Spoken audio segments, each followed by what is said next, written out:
How to fix login error in Tubi. First, if you're having any kinds of problem with the application or with the website, make sure that the device is connected to a secure network.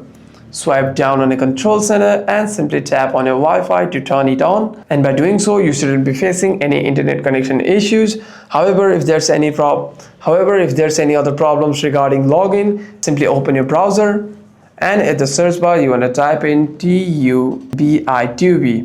Click on search and simply click on the first website. After clicking on the website, you will see a login page which will look something like this, and here you want to type in your information and simply click on register to open your account, or if you already have an account, you can simply click on this register via Google to log into your account. This is how you sign up or sign into your account through website. However, if you are facing any problems on the application, you can simply uninstall the application and install it again. And if that doesn't solve the problem, you can simply restart your device and open the app again.